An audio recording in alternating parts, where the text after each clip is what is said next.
상대 측의 잘못으로 다쳐서 일상생활 배상책임보험을 접수받았는데요. 이 일상생활 배상책임보험 합의금이 어떻게 산정되는지 궁금합니다.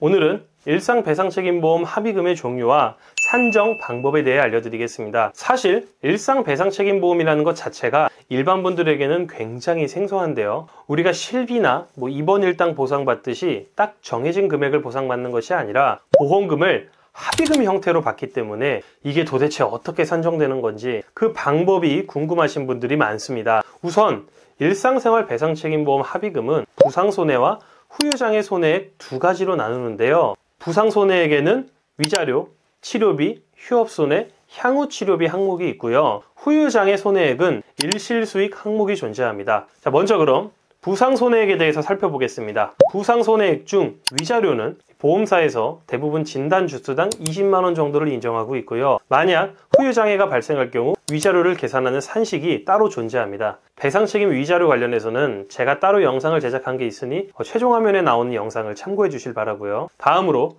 치료비와 향후치료비 항목인데요. 실제 내가 지불했던 병원비를 보상받을 수 있고요. 골절 수술의 경우 뼈에 삽입되어 있는 금속물 제거 비용과 같이 향후 발생하게 되는 치료비도 보상받을 수 있습니다. 추가로 수술 자국이나 흉터가 발생한 경우 향후 성형 비용도 받을 수 있는 점 참고 부탁드립니다. 다음으로 부상손해액 중 휴업손해입니다.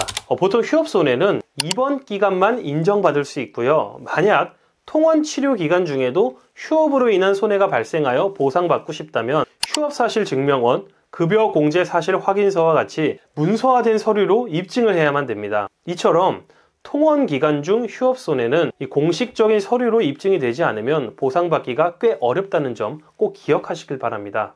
다음으로 후유장애 손해액에 대해서 살펴보겠습니다. 후유장애 발생으로 인한 손해액을 이 정식 용어로는 일실수익이라고 부르는데요. 이 후유장애로 인한 합의금이 일상배상책임 합의금에서 70% 이상을 차지할 정도로 가장 중요하기 때문에 여러분들이 꼭 주목하셔야 됩니다. 일실수익 합의금은 사고로 내가 후유증이 남아 노동 능력이 감소하였고 이로 인해 수입의 감소를 보상해주는 합의금인데요. 실제로 수입이 꼭 줄어들어야 보상받는 건 아니고요. 내가 이 노동 능력이 얼마나 상실되었는지 후유장애 평가를 통해 보상받을 수 있습니다. 하지만 이 후유장애 평가를 받는 과정부터 보험사를 상대로 일실수익 합의금을 받기까지 꽤 어렵고 복잡한 절차가 따르는데요. 후유장애로 인한 합의금은 액수 자체가 크기 때문에 보험사에서 쉽게 인정해주지 않기 때문입니다. 아무래도 이러한 과정 때문에 이 골절이나 인대파열 부상과 같이 후유증이 발생하는 사고의 경우 저와 같은 손해사정사에게 위임하여 진행하는 경우가 많습니다. 제가 실제로 진행한 일상배상책임보험 사고 합의금 관련 영상은 마찬가지로 최종 화면에 제가 띄워드릴 테니 참고 부탁드리고요.